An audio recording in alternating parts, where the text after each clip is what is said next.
मंदिरों का निर्माण हमने क्यों कराया, ये विषय लोग पूछते हैं कि आपने बहुत मंदिर बनाए और मंदिर हटकर बनाए, क्योंकि ज़्यादातर मंदिर जिस तरह के बनते हैं वैसे ही बनाते हैं लोग। लेकिन मैंने एक पर्यटन को विकसित करने के लिए प्रयास किया और हिंदी को आगे बढ़ाने के लिए हिंदी माता मंदिर बनाया गया।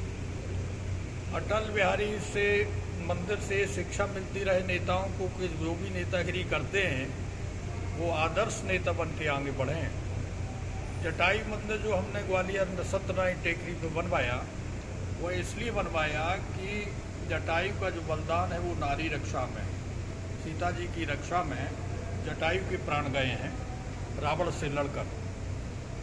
तो आज नारी रक्षा की बहुत बात होती है, तो नारी रक्षा बातों से नहीं होगी है, वो भी जटायु जैसे लोग हों तो नारी की रक्षा होगी। तो नारी रक्षा के लिए जटायु मंदिर बनाया गया है। वहाँ पर राजमाता सिंधिया का भी मंदिर है। ये मंदिर राजमाता जैसी नारी हो, आदर्श नारियाँ हों तो वो देश का एक अच्छा नेतृत्व कर सकती हैं। राजमाता का व्यक्तित्व बहुत बड़ा व्यक्तित्व था, उस व्यक्तित्व से सभी लोग शिक्षा लेते रहें, इसलिए राजमाता जी का मंदिर भी ग्वालियर में है। माननीय नरेंद्र जी मोदी जी का भी मंदिर अभी बना है, तो ये नरेंद्र जी का भी जो मंदिर बनाया गया है वो भी लोग उनसे शिक्षा सीखें कि देश की सेवा कैसे की जा सकती है, किस भक्ति भाव से देश को समय देना चाहिए। माननीय मोदी जी से हमारे नेताओं को ये सीखना चाहिए कि निर्भीक होकर, निष्काम होकर हमें देश की सेवा करना चाहिए। माननीय आर.सी. लाहौटी जी का मंदिर बना है, वो न्याय जगत के लिए कि हर युवा भाषक को माननीय लाहौटी जी से शिक्षा लेना चाहिए कि हम न्याय क्षेत्र में भी कर्मठ होकर आगे बढ़ेंगे तो निश्चित है कि वो सफल होंगे। तो ये जो मंदिर हमने ग्वालियर में बनवाए, सत्यनारायण टेकरी ग्वालियर पर 1995 में ही ये मंदिर बनना शुरू हो गए थे। तो इसलिए बनाए हैं कि वहाँ पर जो एक बहुत ही प्राचीन मंदिर रहे हैं वहाँ पर, लेकिन बीच के कालखंड में वहाँ अपराध अधिक बढ़ गए थे, वह क्षेत्र बदनाम होने लगा था, गुंडागर्दी की बातें उधर बहुत थी। तो उसे कम करने के लिए ये प्रयास किया गया कि इस क्षेत्र को पर्यटन से जोड़ दिया जाए और पर्यटन में नई चीज़ होना चाहिए।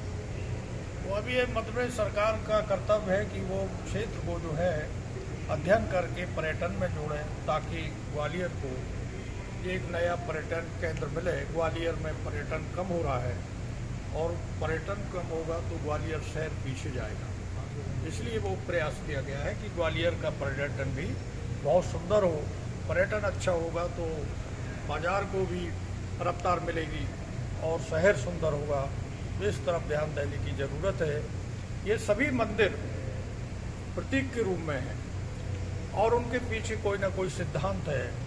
उन सिद्धांतों को हम आगे बढ़ाएंगे तो निश्चित है कि पर्यटक भी उससे लाभान्वित होंगे और उस क्षेत्र में जो गरीबी है वो भी दूर होगी और उस क्षेत्र को जो बदनामी से जुड़ा रहा क्षेत्र, वह क्षेत्र भी तेज़ी से आगे बढ़ेगा। तो पर्यटन के लिए जो मंदिर बने हैं, और उससे हमने तो हिंदी की बहुत बड़ी लड़ाई लड़ी। 1995 से लेकर अभी तक हिंदी को भी आगे बढ़ाने कई कार्यक्रम होते हैं, हजारों कार्यक्रम हुए।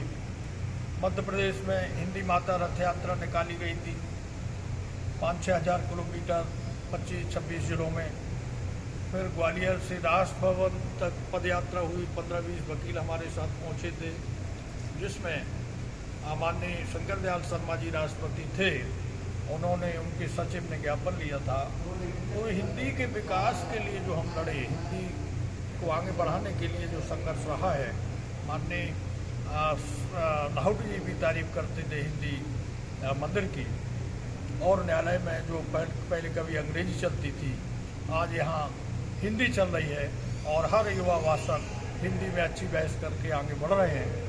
तो हिंदी माता मंदिर से आंदोलन को कई प्रेरणा मिली है और हिंदी जगत में कई तरह के साहित्यों को रचा गया है। लगभग 2000 पुस्तक तो मैं लिख चुका हूँ और 10 लाख पुस्तकें निःशुल्क वितरित की गई हैं सब जगह पूरे देश में। तो ये बड़ा काम है कि लोगों को साहित्य दिया जाए, निःशुल्क पढ़ाया जाए, तो कहीं ना कहीं ज्ञान बढ़ेगा। तो हिंदी माता मंदिर से हमें बहुत बड़ी प्रेरणा मिली उसको स्थापित करने से। साहित्य में भी हम लोग बहुत विचार करते हैं, बहुत सारी कविताएं, बहुत सारी कहानी, बहुत सारी पुस्तकें लिखी, तो वो हिंदी माता मंदिर की प्रेरणा से हुई। तो अगर हिंदी माता मंदिर नहीं होता तो हम लोग उतना बड़ा आंदोलन खड़ा नहीं करते।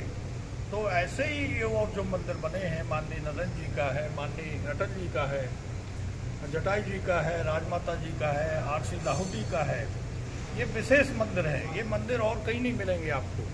इसलिए मध्य सरकार को, भारत सरकार को सत्यनारायण टेकरी पर बहुत सुंदर पर्यटन के लिए प्रयास करना चाहिए, ताकि भविष्य में ग्वालियर में एक नए मंदिरों के माध्यम से एक नया पर्यटन केंद्र बन सके। जय हिंद, जय भारत।